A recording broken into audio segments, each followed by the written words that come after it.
Yo, I'm just happy to be here. What is up, beautiful people of the world? My name is ExZac Change, and I'm happy to be here today with my guest, Sam Van Valer. Hello. Yes, what's up, man? Shit, isn't that life? Super excited about this one because we didn't really plan it. We were just like, fuck it, you want to just meet on Thursday? And here we are. That's simple. Thank you. So, I mean, I know you as, Daddy Fat Sacks. That's what I remember. In a former life, yeah, absolutely. Yeah. So, why don't you tell the people a little bit about what you do and where you've been? Shit. I've been moving weed in Spokane, Washington since I can remember, since 15 years old, which is, I don't want to date myself, but 25 years ago. So, yeah, we started 502 and did the Daddy Fat Sacks thing. That didn't work out the way we planned. Mm-hmm. So we hit the ground again, and now we're back with Pros and Cons, Professionals and Convicts. So is that launched now? This is it. Yeah, we're on shelves next week. We got labels in. We got product in. Wow. You're going to be the first. You're one of the first people to try. Really? Yeah, absolutely. Exciting. So how do you go from? Because I remember the hustle, especially back in the day when you were just a young kid and you're just like it didn't maybe even seem like a real business possibility, right? Like or being able to have like an actual business selling weed. You're just like a young kid, like I'm just selling some weed. Just yeah, for me, just thinking about legal weed when I was young, mm-hmm. I never thought that I'd have a chance at it. Mm-hmm. And I visioned Marlboro cigarettes, just for joints. Yeah. I remember that, dude. That's why I thought legal weed would be. So the fact that I'm somebody who came from black market and who tried to pave a way for this shit, being able to be in it is a blessing, really.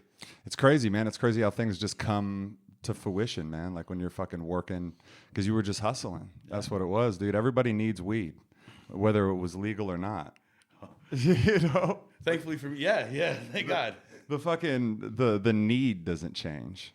No, but the availability just when changes. I saw it go legal, and I knew I couldn't compete on a black market level. When you can go to a store, and they can pick out 50 different strains, and I can't compete on that level. That's why I knew I had to transition from black market to legal weed. Just something legit. Because the market and black market just fell out. It's crazy how it really is crazy how the industry, there's so much more than what's actually in the jar. It seems like, especially when you're a consumer and you're in there, you don't get to open it. You don't get to smell it. You don't get to, so you're kind of just, a lot of people buy off of like the packaging or of course word of mouth or if they've tried it before, but like what it looks like can be deceiving sometimes, right? Absolutely. Like, so like all those things, it's like how somebody buys weed in Washington is so different because you just kind of, it's akin to the wine industry for me. As somebody who knows very little about wine, okay. I'm a label shopper. You know what I mean? I have to go off of what it looks like professionally. You know what I mean? The vibe of the label and what your words say on the label. I have to believe it a little bit. And then it's the same thing. You're if you're going red or if you're going white, if you're doing this, it's the same thing. Like, I want sativa, indica. I kind of have a roadmap of what I want to do, but as far as exactly what farm I want, 500 sativas, How do you choose? And there's so many options, bro. So many good options, really. A lot of good options, bro. And a lot of trash options. I like the fact that there is a top shelf, a mid shelf, a low shelf. Like, you're struggling, you come and buy a fucking $10 bag of fucking shake or something and I like never get knew. by. That's one thing about legal weed that I thought it'd be a race to the top. And it seems like the race to the bottom was like a much more lucrative and easy market and I think a lot of us missed that when it first started. You know what I mean? We didn't know that $10 eighths would be a thing. No. $8 eighths would be a thing. But there's a market for it. In Spokane. That's the thing, is that there's broke motherfuckers that are like, dog, you got a $3 joint. Right. Like, I'm just trying to get high real quick. I'm just trying to get high. And that's, God bless them, shit. Well, I also had to come to terms with that not everybody appreciates weed in the same way I appreciate weed. The taste of it, the way it's grown, how it looks, the final product. For me, it's an experience. Even to this day, I've been smoking weed a long time. and I'll take a little bit less weed for it to taste good, and you know what I mean, like. And some people don't have that appreciation. A lot of people, weed isn't, they don't really hold it up like that. A lot of people are. There's PBR for a reason. Exactly. know, because people are like, dude, to me, it's just like, I just need a quick joint, hit it a few times, I'm high, I'm good. Me, I'm like, but that's the truth. What's that? This is Tropicana cookies. Whoa. Fat Panda? No, Liberty Reach. Nice. Yeah, dude. That's good. It's tasty, right? It tastes like mimosa, which yep. I'm getting a lot of mimosa flavors from a lot of weed.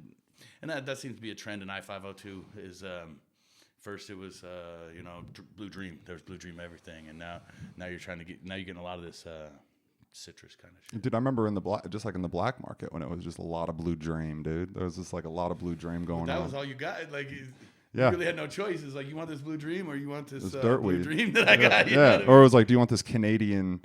Remember we get I was moving beasts. That's remember that shit? That was the money. That was when I really started making money selling weed in life.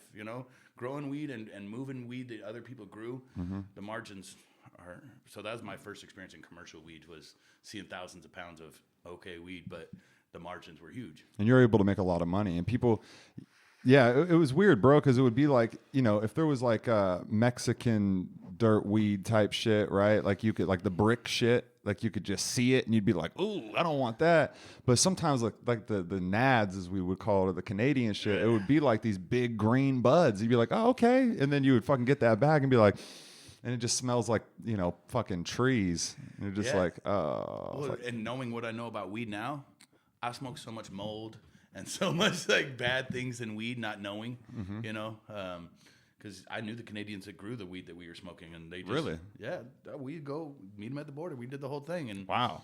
And so they'd chop it down halfway wet and cured, laying down and shit. So yeah, everyone can grow good weed. How did you get into weed like that? At the age that you got into it at. Well, hanging out with older kids first. Okay. So that was the first thing. Weed just, other drugs were never really my thing. It was just at a young age, I knew it was self-medication for me. I was an angry kid, and it was a way to chill out and a way to kind of slow my thoughts down to a So did your level. parents smoke weed and shit? Yeah. Okay. The first weed I ever smoked, I stole from my mom. Oh, okay. Okay. My dad was not shy. He, when we were young, he'd smoke joints in front of us and drink martinis and shit. And both my parents told me they'd rather me smoke weed than drink alcohol. So they were just honest and upfront. Like, damn, bro. That's a for good or bad though, It's a gateway drug. It's a fucking gateway drug. There's not enough research done on this drug yet. The gateway of marijuana was that I was lied to by propaganda and schools and DARE programs. So when I found out that weed was not troublesome, like they told me, that gave me an opening to say, well, are these other things not quite as bad as you tell me? And that's, for me, that was how it was a gateway more than anything. I didn't feel like weed led me to it. But it was the lies and shit. That's what I'm saying. I felt like their lies led me to believe like, oh, well, if this isn't bad, yeah, then maybe try these little mushrooms and this and that. I think that weed can be troublesome to young kids, to kids that need to be focusing, and you just get distracted because you're going to get into this. Like a lot of kids, you're going to get into this whole thing eventually. You're just trying to like keep them on like until college, or at least like, because for me, man, I got my hands on it at 16, and it just derailed me. Like as soon as I found weed, I was like, well, I want to do music, I want to do this, I want to do that. I want to do anything but go to school. I was like, school is fucking. I just want to go to school to get some weed, and then just leave on lunch. It's definitely a demotivator, and or you're motivated to do what you want to do. Yeah, or having some kind of focus too. Yeah, you know what I mean? Like if you're interested in something, you're motivated to do. Like if I smoke weed, I'm motivated to do shit I want to do. The problem I think when we were kids is. It wasn't just smoking weed, in which I hope the kids today now see it as just smoking weed, like just drinking a beer. It was a lifestyle. Like you almost had, if you were going to smoke a weed on the reg, you had to live that life. You had to hang out with stoner kids and do stoner things, unfortunately, in which didn't always involve going to school and didn't always involve doing the things you're supposed to do. And that's one thing I always have tried to disassociate from, especially with the way I market cannabis and stuff like that, is the lazy kind of stoner feel of it. I feel like I want to market to professionals that also smoke weed, like stoners that get shit done. Yes. I want to be a beacon of that. You know what I mean? When you're an adult and you live in this world that we live in,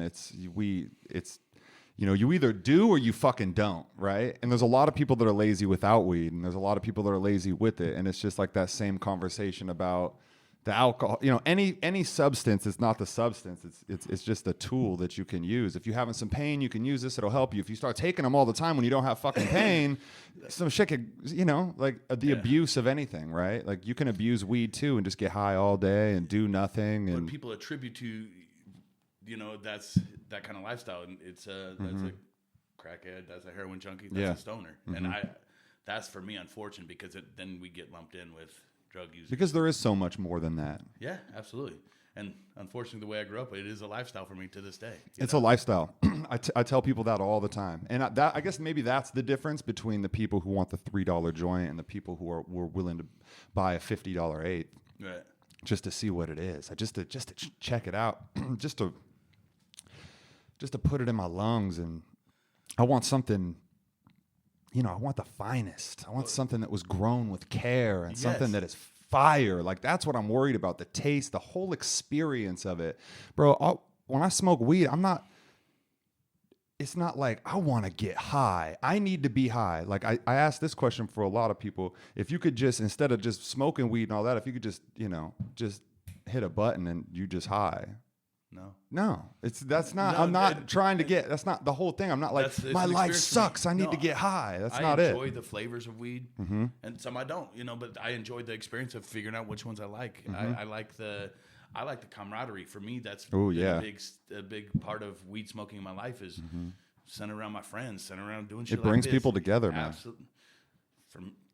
I mean, most of my best friends are from the weed game. You know what I mean? Because just growing up, you get to see people salt. That was one thing I did like about the black market. It's a do or don't market, and I-502 kind of has strayed from that, unfortunately. But really, I mean, you had to bring the truth back in the day. You couldn't just talk about it. You know? You actually had to have it to fucking actions speak louder than words type shit. Yeah. I mean, this grower that I worked with here, this is a guy I bought weed from high school. He was always sold out. You know, he's one of those guys. He'd be like, "I'll only sell you an ounce because all the other shit's spoken for." You know, so when I came to I-502, I was like, I want to grow weed that I want to smoke." So this is that same guy? This is Daddy Fat Sack's Chris Manis, yes. Oh shit. So we're trying to redo it. This is Tatiana Dutra from Daddy Fat Sack. Like, we're trying to replicate. We thought we had a good vibe going, and you know, it fell apart for whatever reasons, and we're okay with that. But we're not okay with like not giving our all and try it again. Of course, it's a crazy game, bro. It's a crazy game. It looks like you got some fire ass weed here. What kind of strength? So that's Huckleberry Diesel. Huckleberry Diesel. Man, what's up with the? This is a hybrid, obviously. Yeah. Damn, son. Ooh. That's what she rolled up some. You should roll up some of that too. Damn, that's good. And that's Supernova. This is the one she rolled up? Yeah. That's got it on my nose, bro. Yeah, that one got me good. I was surprised. Talk about weed that looks different and stuff like that.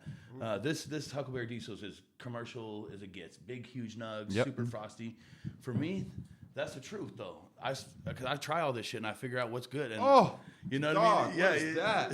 So I like that. The structure's not what I want it to be, but the flavors and the highs. What strain is this? Supernova. But what is it crossed with? You know?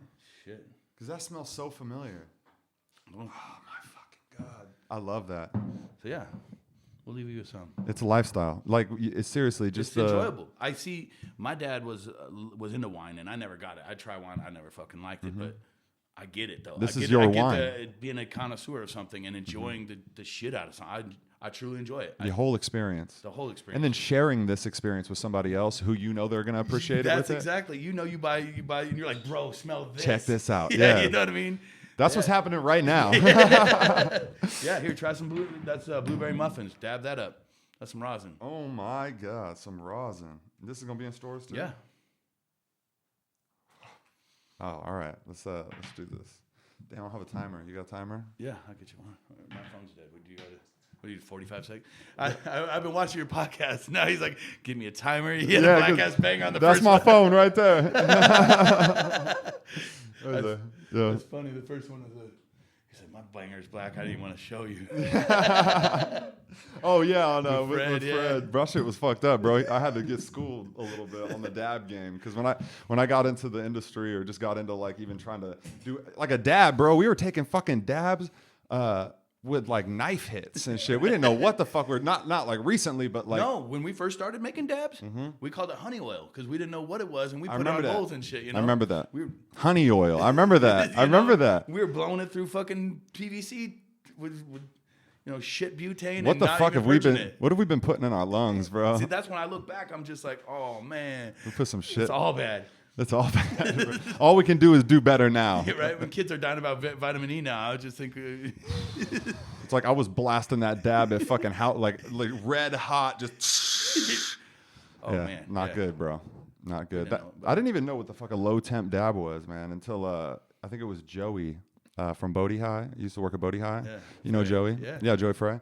Yeah, he's the one that hit me to like a low temp dab and made me have that same appreciation for flour for oil. Then you started being like, oh shit, that tastes like flour. When I started low in temps, yeah. I want to appreciate the flavor of it, and it's bad too because then it's just a lot of more money that you spend on weed's expensive, bro. Especially when you want high-end weed, man. I feel bad because I try to grow high-end weed, and I want to get to the people that, and that's the game we play is trying to make it affordable still and not be $50 or $60 on the shelf. Trying to keep it $40 or under. I really feel like $40 for me just because growing up, I don't know why everything else in life has changed, but I bought a $40 eighth when I was fucking 15, and I still, you know what I mean? It still just seems like that's still the same. Yeah, but it was different. See, the black market leading up to legalization and even right now, well, maybe it's changed a little bit now, but I mean, the weed was really cheap, man. I mean, you could buy like ounces started getting to $150, and less. Yeah, and but $150 in Spokane, Washington, especially because we're like a hub city. You don't buy weed you don't sell weed in Spokane.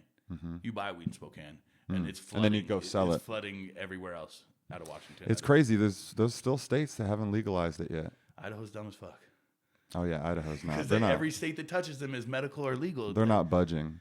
Well, it's not Montana, like Idahoans aren't smoking weed. They're just not smoking Idaho weed.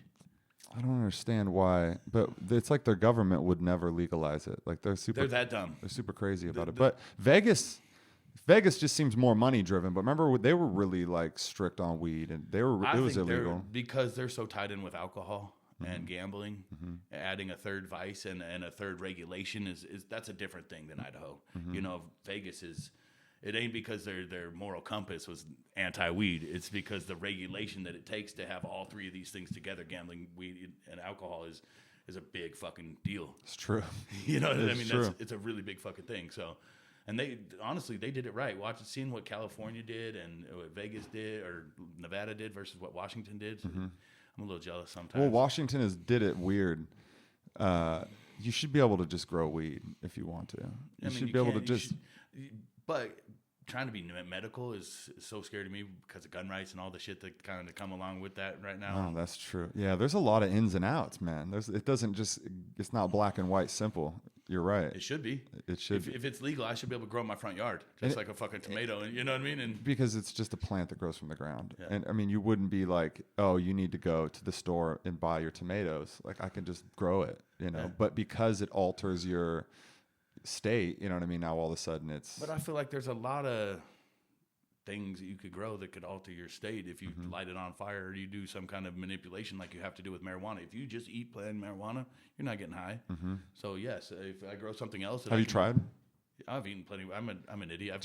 I've literally tried every dumb thing you could ever think So of. just eat weed. I've never done that before. Was it pretty tastes good? like shit. It tastes like shit. It's kind of spicy. It's got a spicy kind of. You have that plant? It's like that's why they put it in fucking sweets. Here, I'm gonna do this dab too. Can you time me? That's the wrong one. Can you time me out at like 1:10 actually? And this is what is this? You said this is rosin. This is Blueberry muffins. Blueberry muffins. Jeez, bro. I love rosin. That's another thing, like talking about solventless and trying to the evolution of weed from what we came from to I don't know who comes up with we can squeeze weed and juice it, but I'm in. No solvents and healthy as it can get, I suppose. So now it's just a little bit more expensive, right? Because it's Less yield. Yeah. And that's trying to educate the customer into why they're paying more for different things. That's been a struggle. Some people think you're just bougie or just think your shit's better like that, but some things cost more. Growing in soil costs more. Getting rosin instead of butane costs more, and putting the love does cost more, unfortunately. Well, there's levels to the shit. That's the thing. If I can get that cleaned off a little bit. Use one of these. So pros and cons. Tell me a little bit more. So yeah, that's just This is the new business. The new, yeah. I kind of sat back. Talking about me and my partners and my partner, just kind of sat back and didn't want to jump in, and so when the perfect opportunity kind of came along, we waited and thought we came up with something pretty live this time with Professionals and Convicts, because again, for me, it's a lifestyle, it's a vibe. So we're trying to not just make a marijuana brand, but a lifestyle brand that kind of, you're 7 seconds out.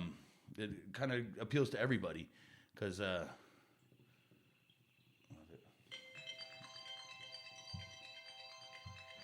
do I stop this thing? I'll be working iPhones. It's like a foreign device. I'm Samsung to death,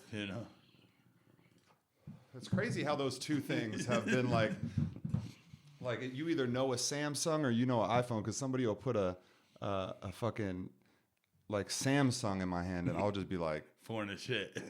Like, I don't know. Yeah. Yeah, I'm like, where's the home button? Where's the back? What do you do? Yeah, but that's the duality of everything these days, good or bad. Keep them together. Keep them the same, man. Yeah. It's like the chargers and shit. Like the iPhone now, it's got to have a different charger than the Sam. It's like, can we just obsolescence? If I could do the same, I would do the same. If I had weed that would fucking disintegrate after fucking 30 days, I would do that shit. So you can't just, what I mean? You can't sit on it. You gotta smoke this shit. You gotta get rid of that shit. Wow, that's hilarious. That's hilarious, bro. That's marketing 101, and that's the other thing is trying to. You're talking about buying cues, trying to get people to buy weed the same. I think a lot of people miss the mark and try to reinvent the wheel. I'm trying to really market this weed as just like anybody markets any other kind of wine, beer, in candy bar. I want it to look appealing, be appealing, be easy to see. Get a bunch of impressions. Get on. Are these the jars that you're going to be selling it in? We're going to have a limited run up first. We haven't even. That's the thing. This all kind of came together really fast. The opportunity just kind of fell in our laps, and we were like, "Fuck it, yeah, let's go." We're not really all the way ready, but I don't know if I'll ever be all the way ready. That's how it is, though. You got to take advantage of the opportunity and just fucking start. Yeah, we had adapting. Fire ass weed, and so they had a bunch of jars like this. I don't think I'll be in jars like this. I think I'll have a limited run of this, and again, trying to get the customer to understand, I want the nicest package I can that doesn't cost them $5, because the 3 times, 4 times markup that is I-502, I want them to pay for what's in the jar, not necessarily the jar, if I can do it. So I want the weed to be as protected and look as good as I can for the lowest cost, so the customer, the end game is to have them pay the least amount for my package that I possibly can. Well, some people, there's like people put it in a bag. I grew up with baggies and I how many trichromes I saw across a bag, growing up. Yeah, and it's also, it dries out way quicker in the store when it's just sitting in the store. I watched Exotics, a great brand. They switched over. They were in Mylars, and that was the one complaint people had. Really, they're trying to sell $60 eights in bags. Yeah, and for whatever reason, whether it's mental or the way that the market's gone or real life information, people equate better weed in jars. It's kind of crazy to think that I'm going to spend $50 on an eighth that comes in a fucking bag. Right? Like, bro, at least give me a nice jar. Like, because I want the nugs to be protected enough, but. Again, well, there's something about how you seal it. Like, I mean, I found like GLW. We found like a fucking old gram or something like that, and like peeled it open and the shit was still fresh. And this was, it was harvested like last September. Like not this September, like last September. Back in black market, we used to pride ourselves on how long we cured our weed. You know what I mean? The commercial aspect kind of takes some of that away. Of course. But yeah, I mean, cured weed's great. If you cure it right, it gets better with age, you know? Okay, so that's part of that makes it last longer as well. Yeah, curing it correctly and packaging it correctly absolutely is. What's the process of curing the plant? So that's well, I mean, without getting too technical on the shit, but cutting it down, you know, and hanging up to dry and leaving it be for just letting it chill and letting the chlorophyll move out of the plant is huge. Is it like in a dark room or? Yeah, dark. Okay. You're going to lower your humidity. You're not going to want to get too, you know, we're not going to want to flash dry it though. You're going to want to slowly peel the water because you're going from a 80 or 85% water weight down to a 10 or 15% water weight. Okay. So, but you want to do that over the slower, darker you can do that, the more you're going to preserve your terpenes because some of that water weight that comes off is terpene related. So the slower you can do it, the lighter the molecule you can peel off the plant, the better your weed's going to taste. And for me, then some people want to just they're on a time limit and they'll skip steps. That's the commercial aspect of it. You know, I mean, trying to turn over your weed and you can overdo it. You can over dry your weed for sure. You know, and I mean, when you're talking the difference of 5 or 7% weight, that commercially that's a big deal. Yeah, you know what I mean. And also there's not a lot of money in waiting to sell your weed. So that's where you got to either put in the love or don't. You know, I mean, either you love your weed or you love your dollars. And yeah, that's a fine line. There's a sweet spot. This is like an art. It's an art form in selling it. There's an art form in growing it. And unfortunately, there was no blueprint going into this for us. So we had to do everything wrong to be like, oh, can't do that.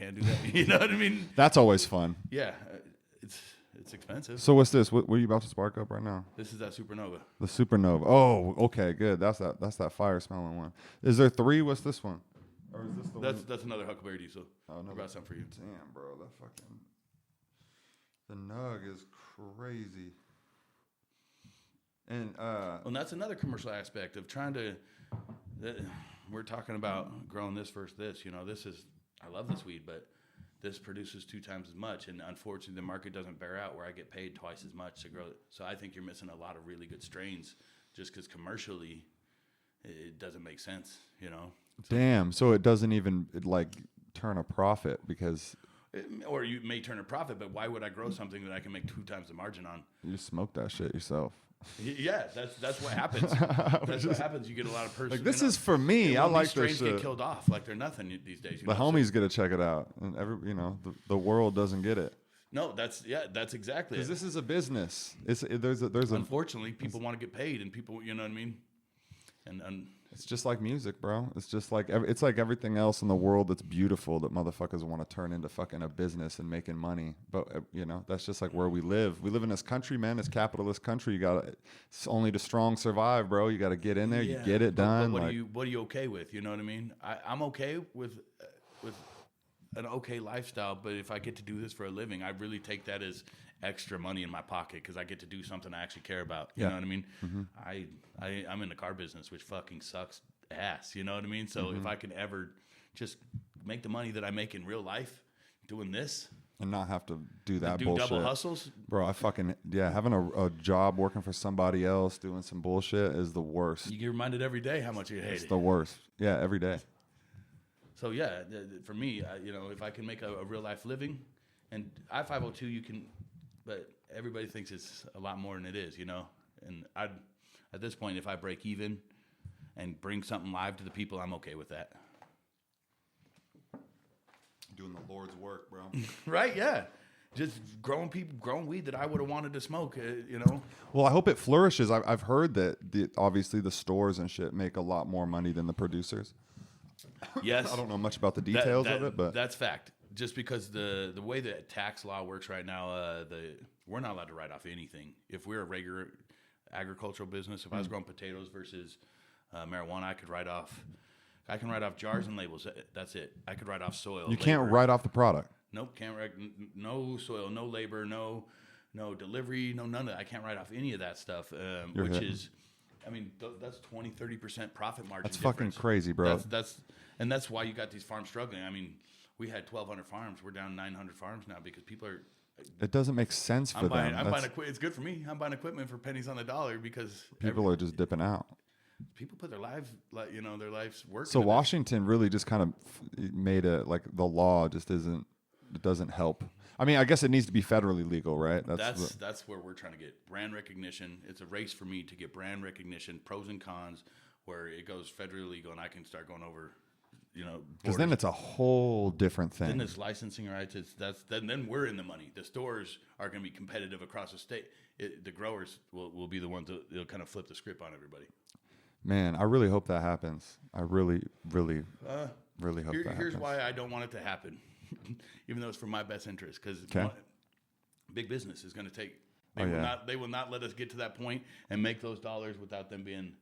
They're gonna take control of everything. Yeah. I heard Budweiser and some of these companies, they already have like names trademarked, and they're just ready. Like as soon as it goes, they're just ready to go. And honestly, I'm hoping they buy me out. That's really the only the brand recognition, bro. You're working on that now. That's true. That's a good point. But without calling myself a sell, I'm a sell like a motherfucker. But I mean, they'll take the love out of it so quickly. I promise you.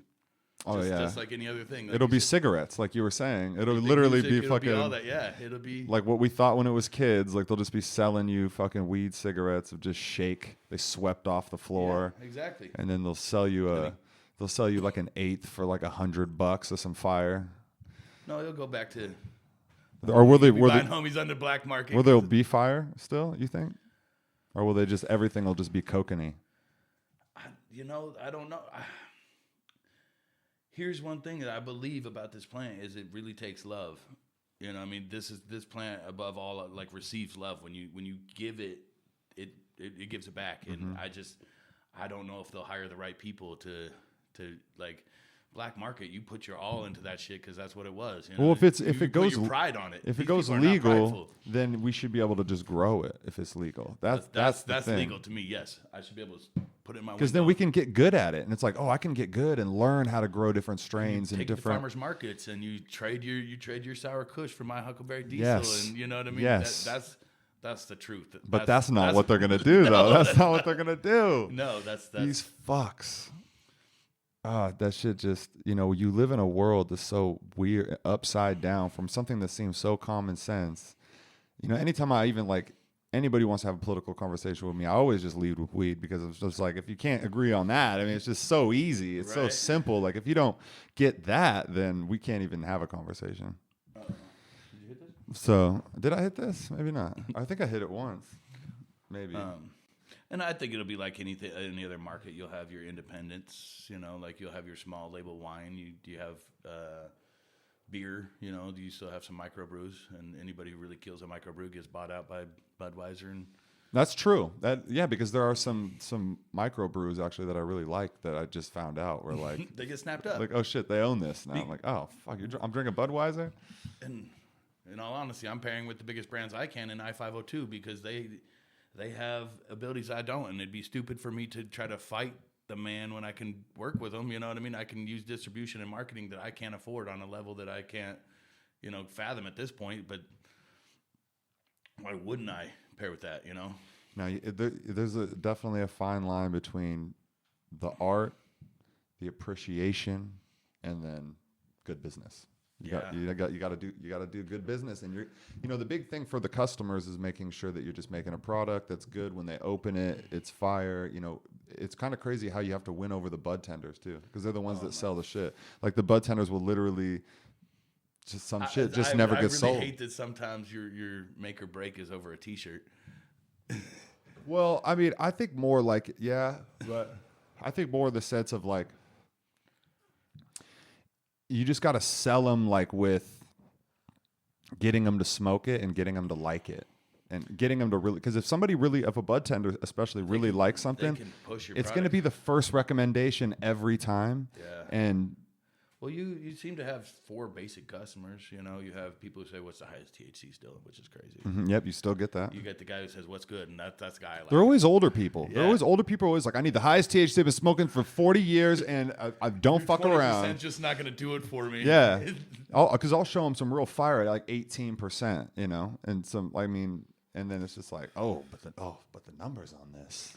And then you still got price conscious customers But I do appreciate the customer that asks, "What's good? What are you smoking on?" So you got the guy who's just like, Hey man, you're the professional. Yeah. You've been trying shit. You get genuinely excited about it. What are you fucking with? Yeah, that's the guy I'm going after because I'll put my weed up against anybody's, and I think it's as good as anybody's. And that's where it's just like I said, just if you got to get the bud tenders to fuck with your shit. And I think that's big with. I wish bud tenders would stay. You motherfuckers move. Yeah. I go to one store and in the same day I'm delivering to the next store and I see the same bud You're tender. right. I'm like, already shit. Like it's Yeah. like a circle. Yeah. Yeah, it is kind of crazy, bro. And bud tending's kind of like a crazy job. Did you think it'd work like that for legal weed either? Right? Like, dude, some old people that aren't privy, they'll still fucking like kind of chuckle when you're like bud tender.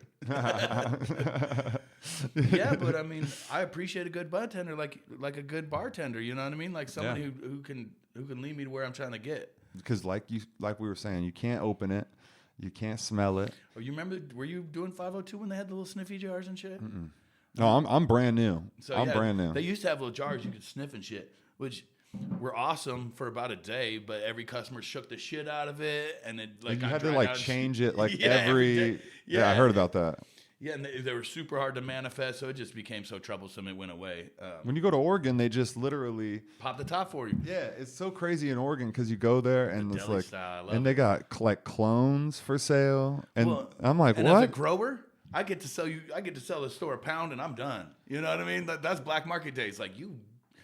And that's how they do it down there. Yeah, they're busting rap music and they're just like playing whatever the fuck they want off their phone. I'm like, what? This is chill as hell. Yeah, I'm really looking forward to when we can smoke like in bar. You know what I mean, like a bar. Because I'm down in Portland.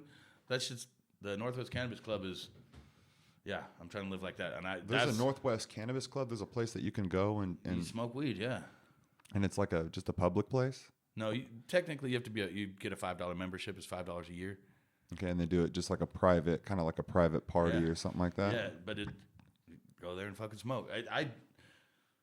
I wouldn't drink another bit of alcohol if I could fucking smoke weed socially. Yeah, I mean, the two do different things for me, though. I appreciate them separately. Yeah, I understand. Well, I love mixing them too, but me too. Crossfaded is my thing. That's what keeps me from needing to do any other drug. Anytime I have an inkling to do another drug, I'm just like, just put these two together, right? Right, here, bro. That's all we need. Yeah, that's all we need to do. Right. But like alcohol is more of it definitely gets me in more of a just like wanting to go out type shit. And when I smoke weed, I'm just trying to like create.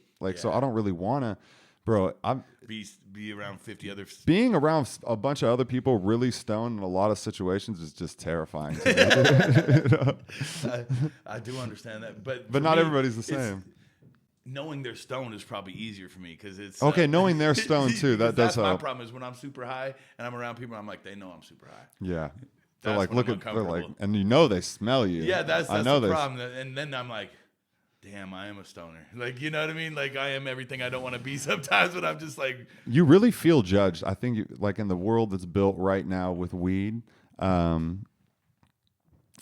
you feel judged when you're out smoking. Like, I think I told my mom, I was just how we were at, like, O'Doherty's or something and went out and just went out and just smoked a joint right in front of the fucking building because we just don't, we were just like, whatever. We were just, hit a quick joint, go back in.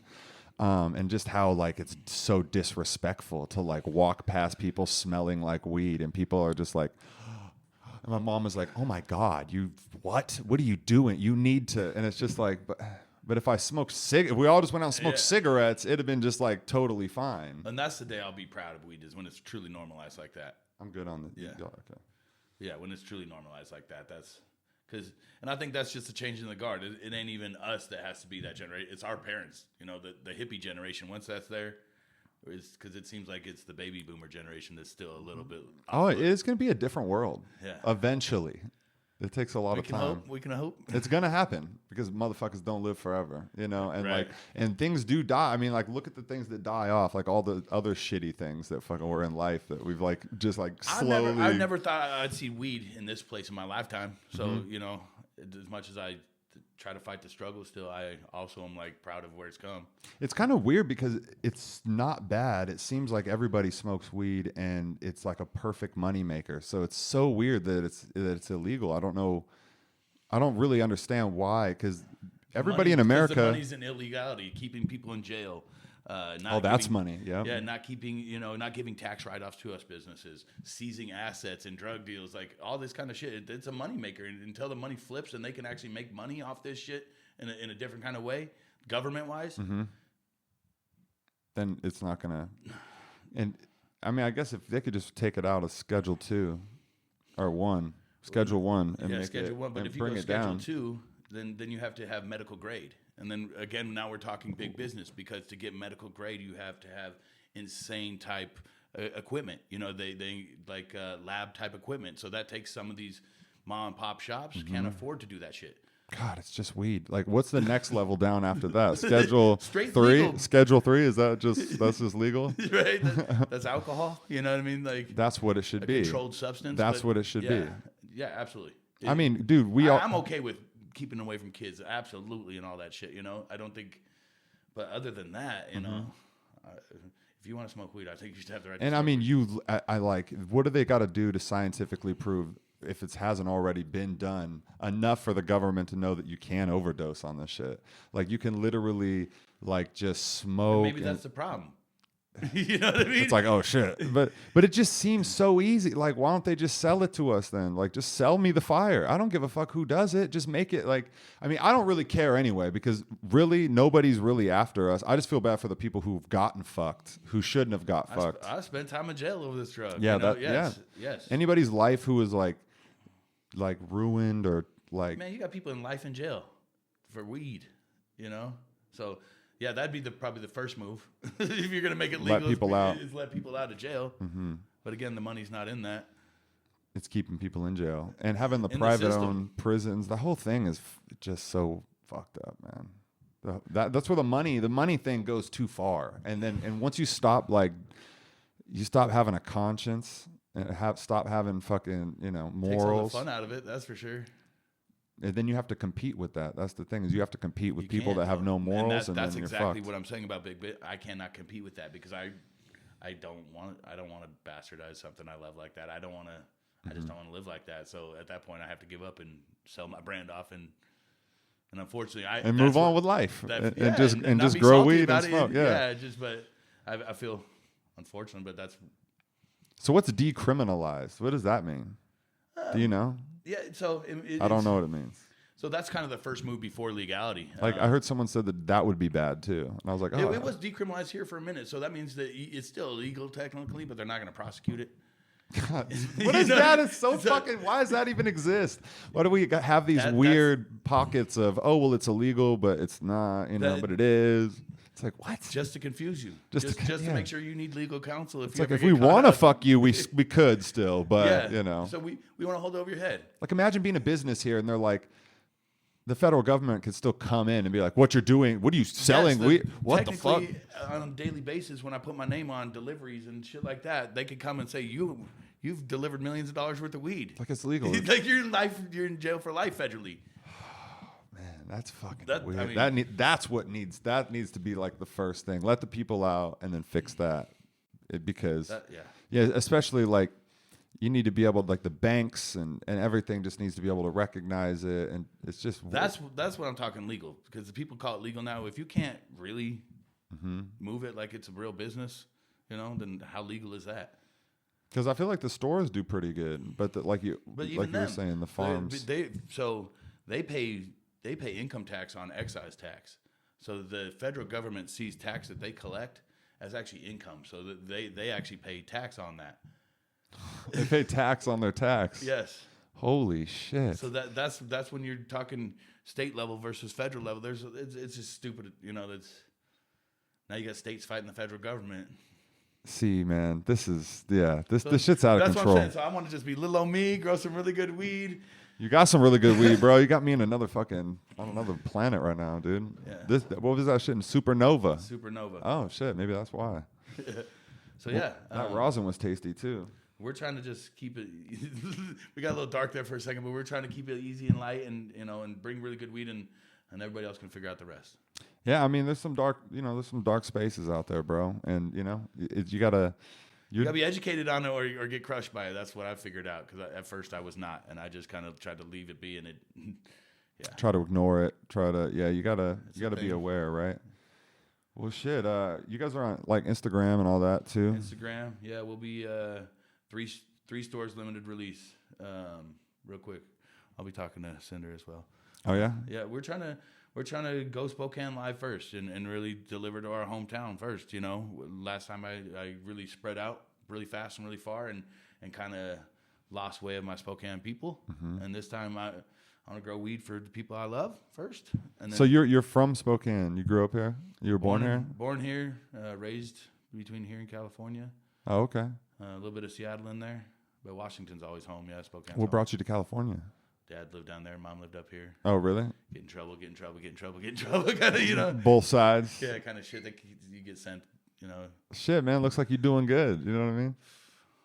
We all go through these weird patches of life that really like can just teach us what not to do, like you were saying before, bro. Yeah, I try to do it the hard way, I guess, but I mean, you know, from my perspective, that's the easy way. Everybody learns different. They're real too. Lessons, I'll tell you that much. Mm-hmm. You know what I mean?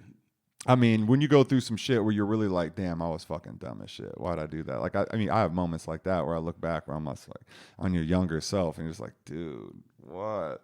You know, but then that's the weird thing of making it, this is who you are now, is all those experiences. No. And regret will eat you up. So you live and learn and move on. That's right. So pros and cons, Instagram. Professionals and Convicts. Professionals and Convicts. Professionals and Convicts on Facebook. I'm an old kid, so I need to get on Snapchat and all that other shit. All the snaps, yeah. I'll get somebody to do that. I can't. You know, at this point, like Instagram and Facebook's enough. Everybody's got Facebook. Everybody's got Instagram. That's all that really matters. And in the store soon. Yeah. You'll see us next week. So yeah, come get it, please. Dope. Buy my weed. We'll be sponsoring some concerts here real soon. So yeah. Really? Yeah. We'll talk. We're trying to make it a lifestyle brand. So the clothing's coming. So everybody will have swag, I'm sure. We're gonna try to do it big and try to do it for Spokane and see what happens. You know, music is definitely a big part of like weed culture. That's what I'm saying. It's been a lifestyle. It's been music, weed, apparel. You know, that kind of. What kind of music you usually listen to? I'm a hip hop head. You know, I grew up hip hop, a little reggae. She gets me into some corny shit sometimes. It's funny when you say a little reggae. It's like, you know, for a second I really thought that was a rapper. Little reggae, yeah. Little reggae. Dope as fuck too. Little reggae. So, like, what did you? Actually, I'm really curious what you listened to, like back in the day, because I know you're a little bit older than me. Like, kind of what you. Oh man, shit. So, I mean, everything from.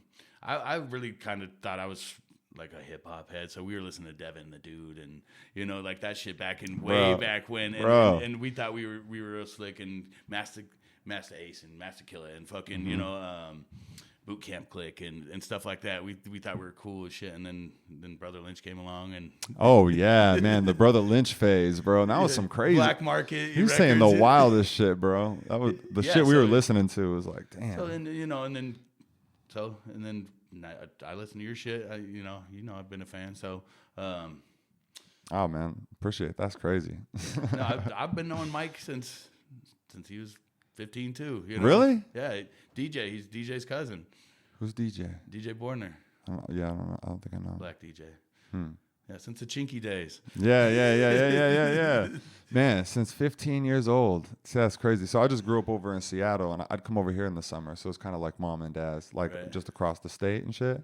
But you've been over here for a minute, though, huh? I've been over here for a minute. And yeah, Mike, man, he's just a talent. He's talented as shit. So when I met him and I first heard him, like he had a demo of like a song that he already recorded or something. I was like listening to it. I was like, this guy's real sick. This guy's for real. Like his bars are dope. Yeah, dude. And I seen him. I was like, really? Okay. Yeah. Dude's just got bars. DJ was like, my cousin he's a rapper, and I was like, for real? That's him? You know. But then he was live as shit. So yeah, I've been a fan since. Man, well, shit. All right, man. Fucking in the store soon. Check them out on Instagram. Professionals, Convicts. Yeah. Sam, thank you, brother. Thanks for coming on. Appreciate it. All right, y'all. We out. Peace. Thank you.